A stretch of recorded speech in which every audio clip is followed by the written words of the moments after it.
पर्व का दिन है। आज चतुर्दशी है और जैन शासन में 4 पर्व आते हैं। एक महीने के 4 पर्व आते हैं, 2 अष्टमी और 2 चतुर्दशी। और अभी देखें तो जैनों का तो ऐसा कोई दिन नहीं जिस दिन कोई ना कोई पर्व नहीं। प्रतिदिन कोई ना कोई केवली, कोई ना कोई जीव केवल ज्ञान को उत्पन्न करता है, कोई ना कोई जीव मुनि बनता है, कोई ना कोई जीव ज्ञान की आराधना करता हुआ मोक्ष को भी प्राप्त करता है। अंतिम तीर्थंकर भगवान महावीर के इस शासन में, इस मनुष्य लोक में काल परिवर्तन होते हैं। भगवान महावीर के शासन में इस भरत क्षेत्र में और इलाहाबाद क्षेत्र में काल परिवर्तन होते हैं। और जब काल परिवर्तन होते हैं तो ऋतु भी बदलते हैं। और जब ऋतुएं बदलती हैं तो जीवों के ऊपर प्रभाव पड़ता है। एक इंद्रिय पर तो प्रभाव पड़ता ही पड़ता है, पंच इंद्रिय जीवों पर भी प्रभाव पड़ता है। ऐसे परिवर्तन में जहाँ पर हर चीज बदलती है, मौसम बदलता है, वनस्पति बदलती है, और लोग कहते हैं कि 2-4 मील जाने के बाद तो वाणी भी बदल जाती है। पानी बदलता है, हवा बदलती है, रहन सहन बदलता है। उसी प्रकार जीवों के परिणाम भी बदलते रहते हैं। और जब जीवों के परिणाम बदलते हैं तो कर्मों के अंदर भी अपकर्षण उत्कर्षण होता रहता है। कभी तो परिणाम इतने निर्मल बन जाते हैं कि कर्मों की निद्रा हो जाती है, और कभी भाग ऐसे खराब बन जाते हैं कि कर्मों का असर हो। परिणाम हमारे हैं, हमने बनाए हैं। किंतु सामने कोई ना कोई निमित्त मिले तो परिणाम बने, ऐसा जरूरी वस्तु सामने हो तभी आपके परिणाम खराब होंगे। और वस्तु नहीं हो तो परिणाम खराब नहीं बनेंगे। ऐसा नहीं है। मन वचन काये वचन और मन, काये वांग मना कर्म योगा, सब में शिखर हमारे पास में हमें दिखता, किंतु फिर भी मन में उनके प्रति परिणाम बनाकर पुण्य कार्य। श्रीमंतर स्वामी आपके पास में, फिर भी उनकी वंदना कर पुण्य, तो वस्तु सामने हो तभी तुम्हारे परिणाम खराब होंगे, ये जरूरी। ऐसा भी हो सकता है सुने हुए, देखे हुए, अनुभव किए गए वस्तु को देखकर भी हमारे परिणाम अच्छे बुरे बन सकते हैं, और नई वस्तु होने के बाद भी हमारे परिणाम अच्छे बुरे हो सकते हैं। ये सारा तुम्हारा उपयोग है। जैसा जैसा उपयोग बनाते हो वैसे वैसे भाव बनते हैं। जैसे जैसे भाव बनते हैं वैसे वैसे कर्म बनते जाते। कर्म आए कहां से? कर्म आए कहां से? भाव कहां से आए? भाव तो खुद कर। मैं तो गायक स्वभावी आत्मा हूं। मेरा लक्षण क्या है? उपयोग और लक्षण। मेरा तो उपयोग करना ही लक्षण है ना। जानने देखने वाले तो मैं हूं बस। किसी वस्तु में परिवर्तन करने की सामर्थ्य मेरे अंदर है क्या? नवीन जी, किसी को परिवर्तन कर सकते हो?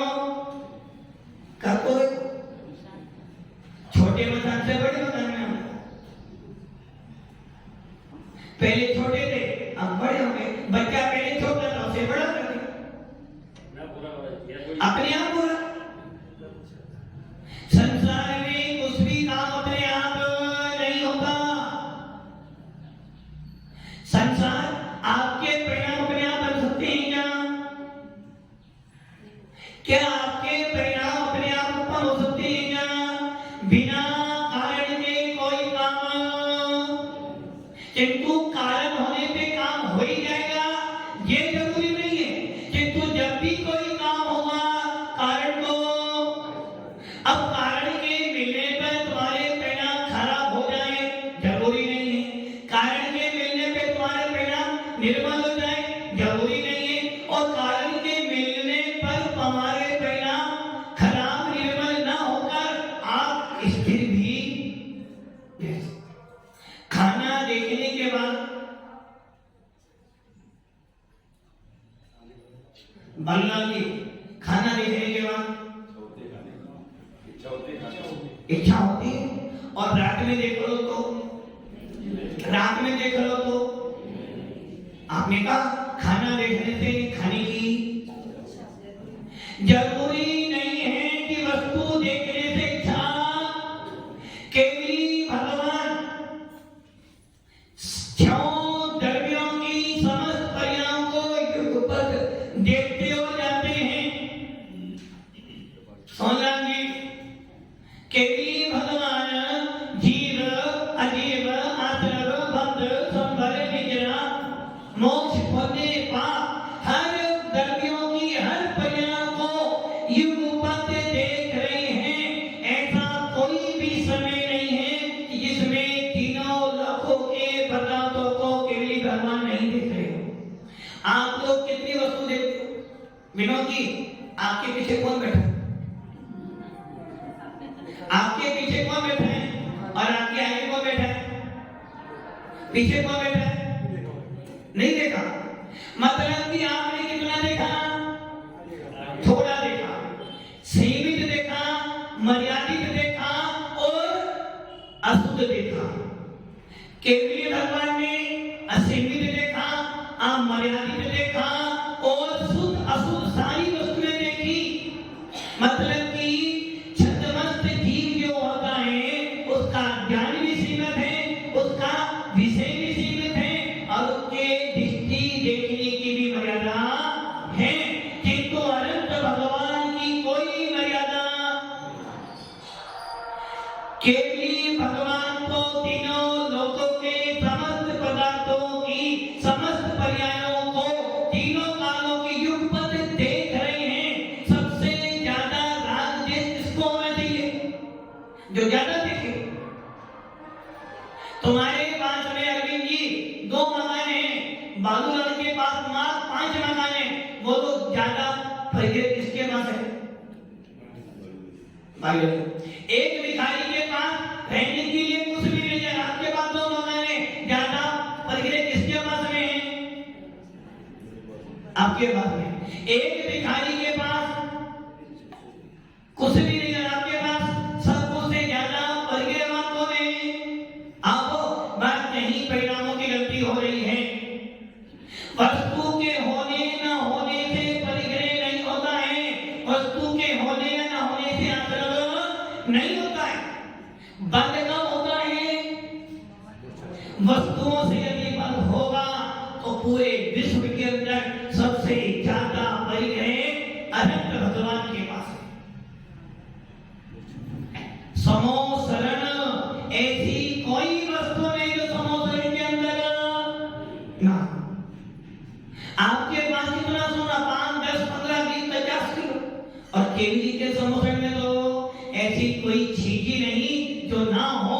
उसके बाद भी चक्रवर्ती के पास 6 खंड का अधिपति, 14 रत्न जिनकी दीवारें भी मणियों से बनी हुई हैं।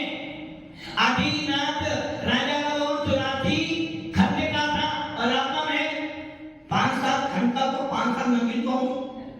अरविंद जी 5-7 मंजिल है।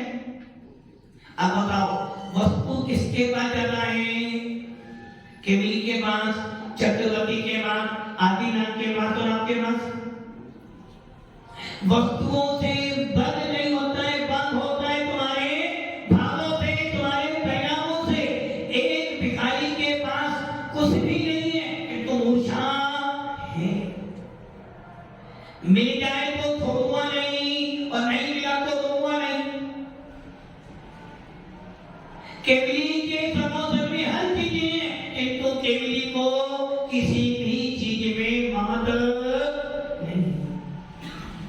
एक स्त्री पूरा घर संभालती है, पूरा घर चलाती है, तिजोरी की चाबी किसके पास होती है? आपके पास। किंतु अभी आपको जरा सा भी खर्च करना हो, किससे पूछना पड़ेगा? किससे? तृप्ति जी, किससे? पति देव से पूछना या पापा जी से पूछना है? सबसे पहले तो पापा जी से पूछना पड़ेगा, और पापा जी परमिशन दे दे तब जाकर आपको पति परमेश्वर से। अब आप सोच लो, घर का मालिक कौन? आसिफ जी, घर का मालिक कौन? मुखिया कौन? दुकान का मालिक कौन? घर का मालिक तो होम मिनिस्टर। किंतु उसके बाद भी एक स्त्री अपनी इच्छा से कुछ भी काम, उसको परमिशन चाहिए, तो बताओ ज्यादा परिचय किसके पास हुआ? जो जो मानता लेकर बैठा है कि मैं इसका करता हूं, मैं करता हूं, मेरा मेरा मेरा, सबसे ज्यादा परिग्रहवान अनंत भगवान के पास सब कुछ होने के बाद भी वो कह रहे मैं तुमसे अत्यंत अत्यंत अत्यंत भिन्न।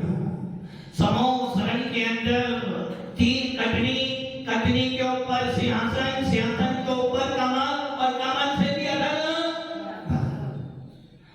तीन छत्र हैं, 64 चमर हैं, 12 सभाएं हैं, नील मणि के ऊपर वो समोसण बना हुआ है। उसके बाद भी केवली कह रहे भाई मेरा कुछ भी चक्रवर्ती थे, अधिपति होने के बाद भी कहता है तो सारा भुगतान है मेरा।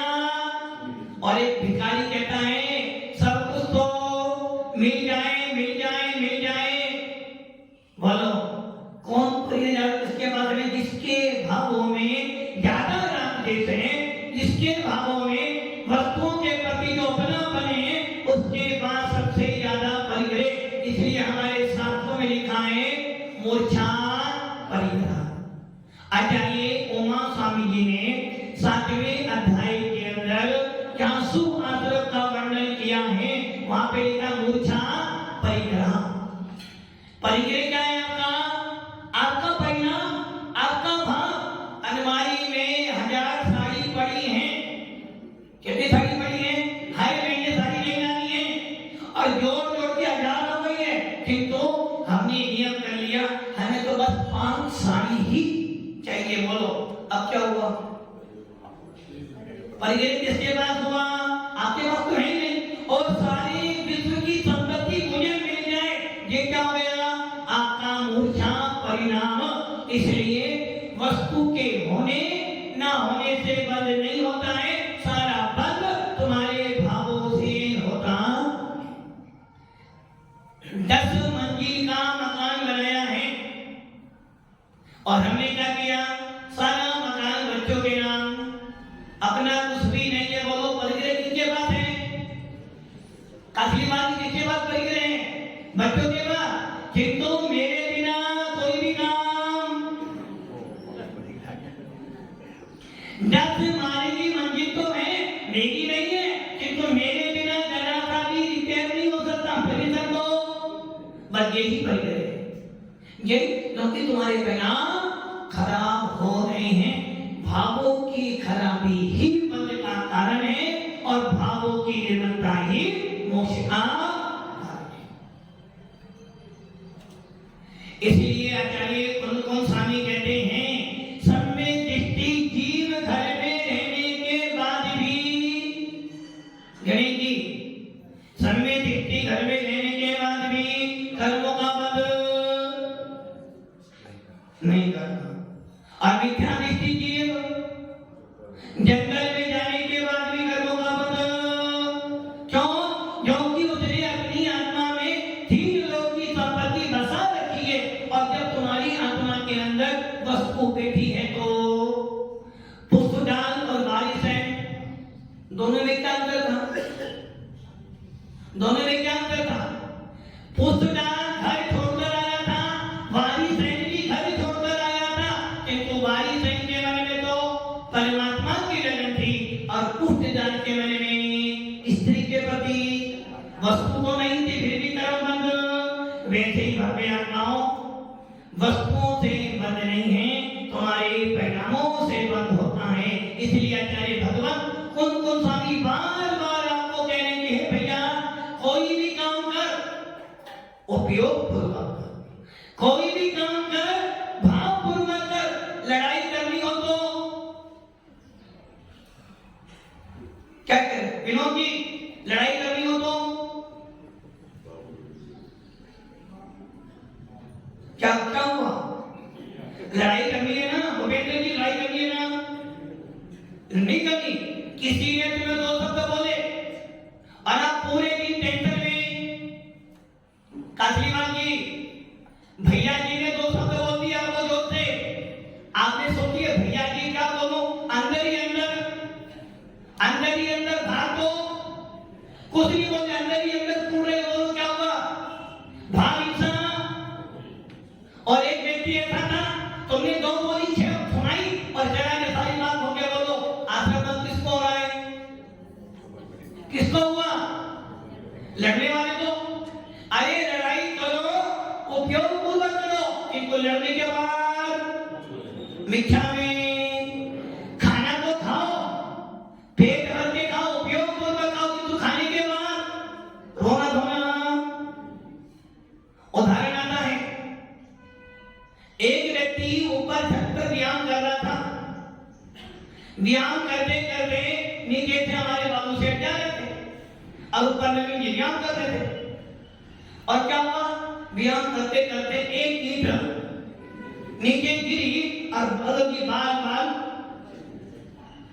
बचे। अब वो ईंट उठाई, उसने ईंट मारी थी ना, अभी बताता हूं उसको। अब वो पहुंचे ऊपर बाबू सेठ के पास और देखा सामने तो एक पहलवान। क्या बोलोगे? बोलो भाई साहब की ईंट आती, मैं तो देने आया था। क्या किया आपने? आपने अपने परिणाम, ये ध्यान रखना, वस्तुओं से बंध नहीं, तुम्हारे भावों से बंधे हैं। संपत्ति कितनी हो, यदि हम नील लेते हैं तो हमें बंद होने वाला, तो इसका अर्थ क्या हो गया? संपत्ति जोड़ते रहो, जोड़ते रहो, जोड़ते रहो। हमें अच्छा तो है, जितनी जरूरत है उतनी ही जोड़ो, ज्यादा छोड़ दोगे तो भाव खराब हो गए। इसलिए आचार्य कुंद गोस्वामी कह रहे हैं कि सम्यक दृष्टि बंधक नहीं है, अबंधक है। और ये बात सुनकर एकांत मानता क्या कर लिया हमने कि सम्यक दृष्टि को कर्मों का बंध। आपको बंद होना है क्या? बंद किससे होता है? रास्ते से। आपको रास्ते से आप मिथ्या दृष्टि हो जाओ, आप मिथ्या दृष्टि हो गया तो मिथ्या दृष्टि को बंद होता है, समय दृष्टि को बंद होता ही नहीं। समय सार कह रहा है समय दृष्टियां बंधक है। किताब खोल लेना, कौन स्वामी कह रहे हैं, अमृतचंद सूरी कह रहे हैं समय दृष्टियां बंधक है। और इसको सुनकर क्या मान लिया? कोई भी काम करो, अच्छा करो या बुरा करो, हम तो बंधक हैं। भव्य आत्माओं, यही अभिप्राय गलत हो गया है। आचार्य कुंद गोस्वामी तो सही बात कह रहे हैं कि तुम अबंधक हो, किंतु कौन से अबंधक हो? दर्शन मोहिनी जनित अबंधक हो। आपने यदि सम्यक दर्शन प्राप्त कर लिया है तो अनंता लोमती क्रोध मान माया लोभ मिथ्या सम्यक मिथ्या और सम्यक प्रकृति, इन सात प्रकृतियों का तुमको बंधक। इसलिए आप कौन हो?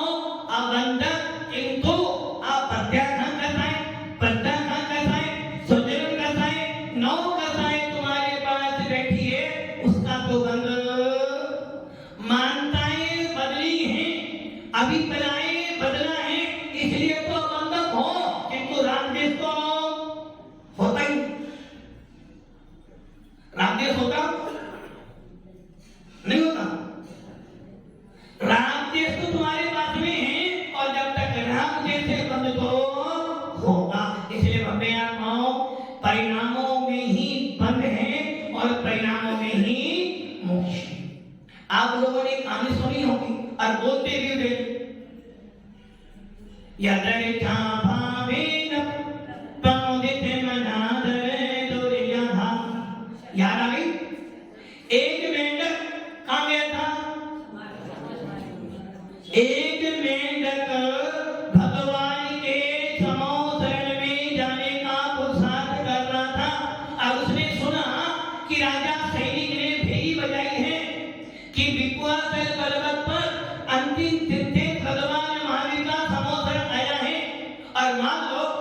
डूंगरपुर में ये समाचार आ जाए कि भगवान महावीर का समोसा डूंगरपुर में आया है, वो तो सब जाओगे ना? सब जाओगे? काशीनाथ जी जाओगे? जाओगे ना? ऐसे ही राजा सैनिक ने भी सबको समाचार भेरी बजा दी और सबके सब जा रहे थे। तिरियन जी भी समोसा ले जाते हैं। वो मेंढक भी सुन रहा था कि भगवान महावीर का समोसा आया है, चलो मैं भी चलता हूं। अब आप ये सोच लो वो मेंढक कौन था पता? एक सेठ था। एक सेठ था और जब वो सेठ की बजाय में जेल सेठ था, जब वो जेल की सेठ की बजाय में था, उसका नियम था प्रतिदिन समाई करना, प्रतिदिन भावना भाना। क्या भावना भाना? हम में सब जीवाना, हम में जीवा, ये भावना भाता था। उसने नियम कर लिया कि आज मैं सहायक अच्छी करूंगा, क्योंकि पहले घड़ी नहीं होती थी, पहले लाइट नहीं होती थी, और उस सेठ ने नियम कर लिया कि आज समाई तो करूंगा जब तक ये दीपक जलता रहेगा, जब तक ध्यान करता रहूंगा। अब वो सेठ जी को नियम लेकर मोबाइल तो गए नियम लेकर। इधर सेठ जी तो अपनी आत्मा का चिंतन मनन कर रहे थे, दीपक जल रहा था। सेठान ने देखा आज सेठ जी ध्यान कर रहे हैं, समाई कर रहे हैं, बाधा नहीं डालना। यदि बाधा डालोगी तो आश्रम हो जाएगा। यदि कोई स्वाध्याय कर रहा हो तो हमें बाधा, यदि कोई लड़ाई करना हो तो हमें बाधा, यदि कोई लड़ाई करो तो बाधा नहीं करना, पढ़ोगे बाधा। यदि बाधा डालोगे तो अंतराय कराना, काफी बात की उपयोग लगाओ। वो सेठी क्या कर रहे थे? ध्यान कर रहे थे, समाई कर रहे थे। सेठानी आई बोली, सेठी ध्यान कर रहे, बाधा नहीं डालनी, और सेठानी चली। इतने में जब वो दीपक धीरे धीरे बुझ रहा था, सेठ का नियम क्या था? जब तक दीपक जलेगा तब तक तो ध्यान करूंगा, और जैसे दीपक बुझ जाएगा तो मैं अपना ध्यान छोड़ दूंगा। सेठानी ने देखा सेठ जी ध्यान कर रहे हैं, सहाय कर रहे हैं, बाधा नहीं डालनी। यदि दीपक बुझेगा तो सेठ जी को बाधा हो जाएगी। क्या करा उसने? 2 चम्मच घी और अब काफी बात की सोच रहे हैं, दीपक बुझे तो मैं ध्यान छोड़ूं, किंतु सेठानी सोच रही है यदि बाधा नहीं डालनी, यदि दीपक बुझ जाएगा तो घर में अंधेरा हो जाएगा, सेठ जी का ध्यान टूट जाएगा। इसलिए वो बार-बार, अब बताओ सेठानी के भाव खराब देगा, सेठ के भाव खराब देगा, नहीं देना। अब सेठानी बार-बार जैसे दीपक बुझने वाला होता वो बार-बार उसमें घी, और सेठ जी बार-बार सोचते अब दीपक बुझे, अब दीपक बुझे तो अपना ध्यान। अब हुआ क्या? ध्यान करते करते बहुत समय बीत गया। अब सेठ जी को लगी प्यास, किंतु नियम क्या था? जब तक दीपक जलेगा चारों प्रकार के हाथ बनेगा, इसलिए दीपक बुझेगा जब भी अपना ध्यान छोड़ूंगा, और सेठानी बार बार बार बार उसमें घी। अब बताओ क्या हो गया? अतनी को हित है सुख तो सुख, आकोलेता बिने कहिए, आकोलेता सिर माहिना ताते सिर मंगे लाग्यो। सेठ जी भी पक्के थे और सेठानी भी। अब आप ये सोच लो सेठानी की भावना कितनी निर्मल हो रही है कि मेरे प्राणनाथ ध्यान कर रहे हैं, समाई कर रहे हैं, बाधा नहीं डाल रही। और सेठ जी सोच रहे हैं कि सेठानी बार बार घी क्यों डाल रही है, क्यों डाल रही है, ये घी डालना बंद करे तो मैं यहाँ से जाऊं। हुआ क्या?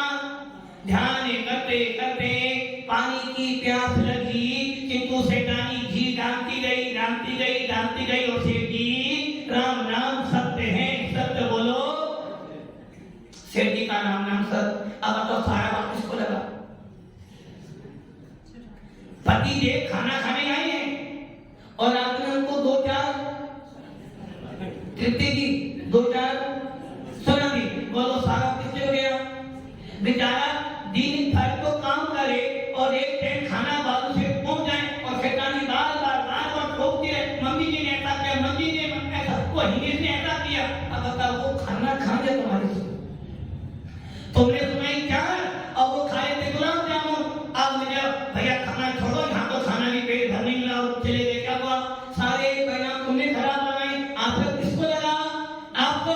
वैसे ही वो सेठ जी ध्यान कर रहे थे और सेठानी बार-बार, क्या सेठानी के भाव खराब थे? क्या सेठ जी के भाव खराब थे? नहीं थे ना। फिर भी बात किसको लगा? सेठानी को। क्यों? परिणाम कैसे खराब बनवाए? परिणाम किसने खराब? ना सेठानी की डालती, ना सेठ के भाव खराब होते।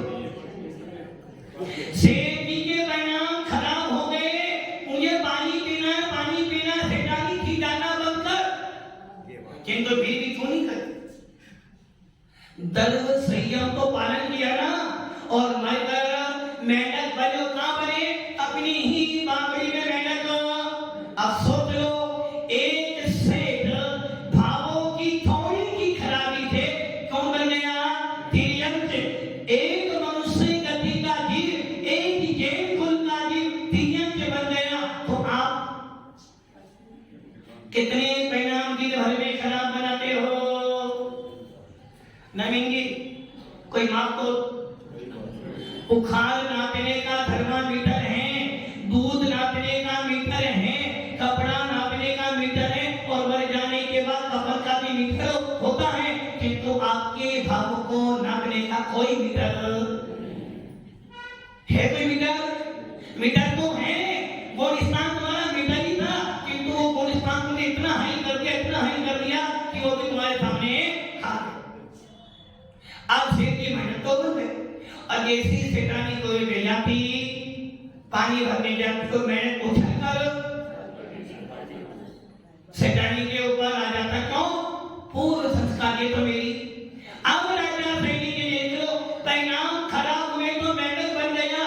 और जब राजा सैनिक ने समोसरण की घोषणा करी कि भगवान महावीर का समोसरण आया है, वो मेहनत भी सोच रहा था कि दर्शन करने तो बड़े भावों से नरभव मिला था, आज तिर्यंत से बन गया हूं, अब तो परिणाम सुधार ले। अब उसने क्या भी सब कुछ ले जा रहे भेज में, मैं क्या लेना हूं? मात्र एक गुलाब के फूल की एक पंखुड़ी मुंह में दवाई, और धीरे धीरे धीरे धीरे जा रहा था।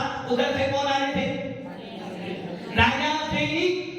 और जैसे ही राजा सैनिक हाथी पे बैठा हुआ था, हाथी ने पैर उठाया और मेंढक, किंतु जैसे ही हाथी पैर नीचे रखने वाला था, मेंढक आगे बढ़ गया। फिर हाथी ने पैर उठाए। हाथी के भाव मारने के नहीं थे, राजा सैनिक के भाव मारने के नहीं थे, किंतु उस मेंढक के भाव कैसे थे?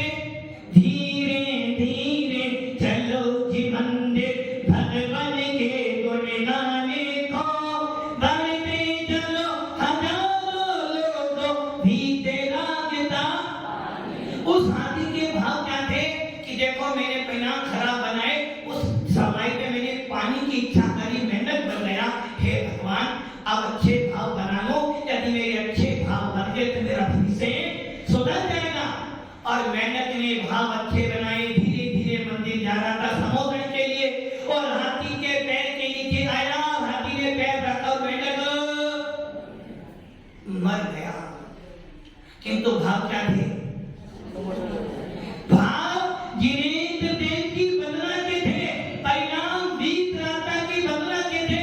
और क्या हुआ? तुरंत मरा और देव गति में पैदा होगा। राजा सैनिक से पहले समोसरण में विराजमान। ये है भावों का। अब आप सोच लो, एक तिर्यंत देव बन जाता है और एक सेठ तिर्यंत बन जाता है। एक इंद्रिय जीव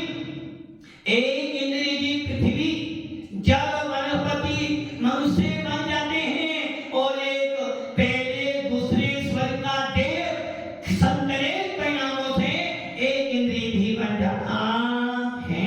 आपको क्या बनना है? मनुष्य को बन गए, अब क्या बनना है? क्या बनना है? अरहंत तो बनने नहीं आपको। अरहंत बनना बाबू से मना करता है, अरहंत नहीं बनना। अरविंद जी बनना है, अरहंत पक्का बनना है। चलो अभी आ जाओ। चलो फाइनल, मायाजाली नहीं करना। कहना मैंने कल बोला था ना, चर्चा करना बहुत आसान है, चर्या करना किसी मुनि की, किसी त्यागी व्यक्ति की, किसी सम्य दीप्ति की आलोचना करना बहुत सरल है, किंतु किसी सम्य दीप्ति के परिणामों को पाना बहुत बहुत बहुत कठिन है। रात्रि भोजन करते हो और ठीक तुम्हारा की नहीं, जैन धर्म तो भव्य आत्माओं किसी एक ध्यान रखना, पूरे अपने जैन शासन भी पूरा टिका है ओनली चर्या पर। चर्या श्रेय तो आपका परिणाम श्रेय, चर्या नहीं है तो जैन शासन है ही ना। जब आप बाहर जाकर भोजन पानी नहीं करते, बोलते हो कि नहीं हमारा अत्याचार कर लो, कहते हाँ आज भी जैन धर्म, और जब बाहर खाकर खाते हो तो जैन शासन की किसकी ना करती, जैन शासन की आपकी, जैन शासन हो ना, अच्छा कर रहे हो। सारा खेल तुम्हारे भावों का है। जब एक से मेहनत बन गया, मेहनत से देव बन गया, और राजा सैनी जब सरोवर में गया, असुरी देखा ये कौन सा देव है जिसके ऊपर मेहनत का चिन्ह बना है। उसने पूछ लिया भगवान ये कौन है? अरे राजा सैनिक ये सब भी सही काम है, तेरी बदौलत ही आया है, ना तो हाथी का पैर रखवा था और ना जबकि राजा सैनिक के भाग को।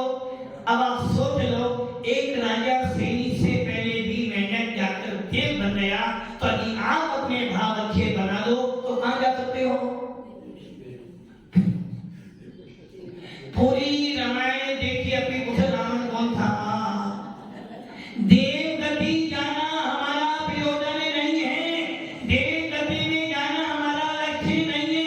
हमारा लक्ष्य तो देवाधिदेव बनने का है, हमारा लक्ष्य तो आत्मा से परमात्मा बनने का है। और हम क्या पा रहे हैं, क्या कर रहे हैं हम लोग? देव गति में जाए, क्या करो देव गति में जाकर? आलू भी नहीं मिलने वाला, आलू नहीं मिले, बाबू से आलू नहीं मिलने वाला। सिट डाउन, आलू मिलने वाला नहीं है। एक ध्यान रखना, जैन कुल में पैदा हुए हो, थोड़ा बहुत धर्म समझते हो, तो आपका लक्ष्य देव गति जाना नहीं होना चाहिए। आपका लक्ष्य को सम्यक दर्शन की प्राप्ति करना होना चाहिए। आपका लक्ष्य को मिथ्यात्व का त्याग करना चाहिए, और आपका लक्ष्य को मुनिराज बनकर, आदि का बनकर आत्मा की साधना करने का आना चाहिए। अपना लक्ष्य गतियों में घूमना ये निश्चित है, ये निश्चित है, गति को मिलेगी। स्टेशन को बम्बई जाकर के स्टेशन को आएंगे कि तू रुकना कहां पर है? कहां पर?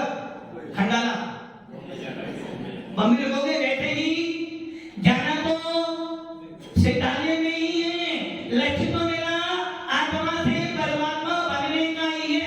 स्टेशन तो आएंगे किंतु हर स्टेशन पर ट्रेन रुक जाए जरूरी, वैसे ही मेरे को जाना सिद्धालय में स्टेशन आएगा, वो तो मजबूरी है, मजबूरी तो सिद्धालय की। इसी प्रकार भक्ति आत्माओं, परिणामों को सुधारना तुम्हारे हाथ में है, परिणामों को बिगाड़ना तुम्हारे हाथ में। महाराज जी वो मेरे को ऐसा बोलने गया था,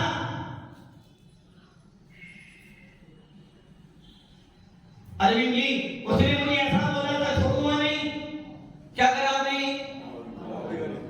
सामने वाले का, मेरे सामने वाले को छोड़ूंगा नहीं, भले मेरा सब कुछ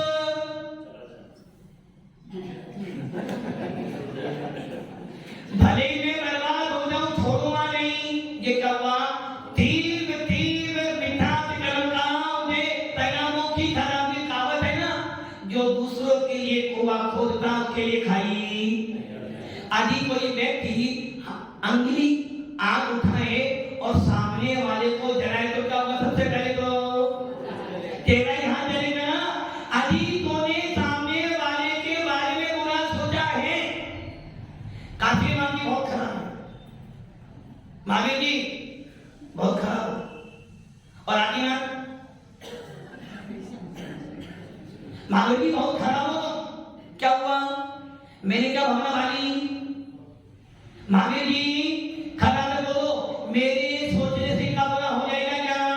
अरे भाई, सामने वाले का बुरा भला उसके कर्मों के अधीन होगा, किंतु मैंने अपने परिणामों में उनके बारे में गलत सोच के मैंने तो अपना गलत। सुदर्शन जी क्या सोच रहे हो? सुदर्शन जी क्या सोच रहे हो? नहीं, कुछ तो सोच रहे हो। ऐसा तो हो नहीं सकता कि आप ना सोचो, क्योंकि सोचना बंद कर दोगे तो सीधा नहीं। इसलिए भव्य आत्माओं, किसी के सोचने से कुछ सोचने वाला ये मानता निकाल दो कि मेरे बिना कुछ भी नहीं होगा। कनन जी यदि आप घर ना जाओ तो आज नहीं जाना, आज नहीं जाना। अरे आप लोग घर पे ना जाओ तो कुछ होगा क्या? कुछ नहीं होगा। सुदर्शन जी कुछ नहीं होगा ना? तो सही है, आज का नियम नहीं कर लेते, आप किसी को घर दुकान नहीं जाना। फाइनल ना? फाइनल? अभी आप उनका हो जाएंगे, अभी आप उनका। भव्य आत्माओं, घर दुकान मंदिर बनने के कारण नहीं है, दो घर मकान दुकान निजना के कारण नहीं है, तुम्हारा परिणाम ही सब कुछ करवाता है। भव्य आत्माओं, परिणामों को निर्मल करो। पूरे शास्त्रों का सार, सारी पूजाओं का फल, सारे व्रतों का फल, सारे पुरस्कारों का सार बस एक ही है, अपने परिणामों को अच्छा बनाने का पुरुषार्थ करो। इसलिए कुमकुम स्वामी बार बार अपने अध्यात्म शास्त्र में कह रहे हैं, दंतन भट्टा भट्टा दंतन भट्ट से नथी निर्वाण। जब तक तेरी श्रद्धा मिथ्यात्व में, जब तक तेरी श्रद्धा गड़बड़े, जब तक तेरी श्रद्धा में मिथ्यात्व बैठाए, तुझे मोक्ष की प्राप्ति होने वाली। हो सकता है ऐसा भी कि सारे मुनिराज बैठे हैं, आदित्यनाथ बैठी हैं, चतुर्विधि संघ बैठा हुआ है, और एक गर्भलिंगी मुनिराज, मिथ्यादृष्टि मुनिराज हो सकते हैं, कोई बात नहीं। एक गर्भलिंगी मुनि समूह सर्व में तो बैठ सकता है, किंतु अनंत नहीं बन सकता है। एक गर्भलिंगी मुनि मुनि मंडली में तो बैठ सकता है, किंतु मुनि का आनंद। वैसे ही एक मिथ्यादृष्टि श्रावक मंदिर जा सकता है, पूजन कर सकता है, स्वाध्याय सुन सकता है, बड़ा बड़ा पंडित भी हो सकता है, किंतु सम्यक का आनंद। इसलिए भव्य आत्माओं, कौन कौन स्वामी के वचन याद कर लो। सम्यक दर्शन है तो मोक्ष मार्गी हो, सम्यक दर्शन है तो मोक्ष के अधिकारी हो, और सच्ची श्रद्धा है तो आप मोक्षु हो। और यदि मिथ्या कर्म करते हैं तो आप 3 काल में भी मोक्ष को प्राप्त। तो क्या करना है? क्या करना है? दिन भर 23 घंटे दुकान पे रहते, 23 घंटे तो रात किस करते, और भी करे महाराज भाव में सुधार करना है। कैसे सुधार होगा? दिन भर तो माया के पीछे भागते हो, दिन भर तो परिवार परिवार मेरा मेरा मेरा, और दिन के भाव में तो नवीन जी कैसे सुधार होगा? भाव में माया भी चाहिए, माया चाहिए। माया जमा करोगे तो मार तो खानी पड़ेगी। जो जो माया के पीछे पड़े हैं वो सबके सब संसारी, और जिनकी माया दासी बन जाती है उन्हें कहते हैं मुनिराज। इसीलिए तो कहा है, माया कभी तो माया उठाया, अरे नवीन जी माया उठाया, लक्ष्मी को जितना पकड़ोगे उतनी आगे भागेगी, छाया जितनी पकड़ोगे आगे, और जितनी जितनी माया को छोड़ दोगे पीछे पीछे। देखो साधु संतों के पास कौन सी माया छाया है, फिर भी दुनिया। अरहंत के पास कौन सी माया, फिर भी दुनिया।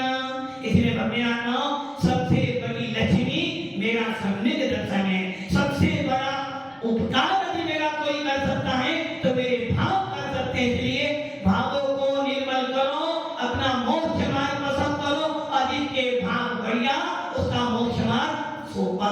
इसलिए बार बार यही बात ध्यान रखना, भावों में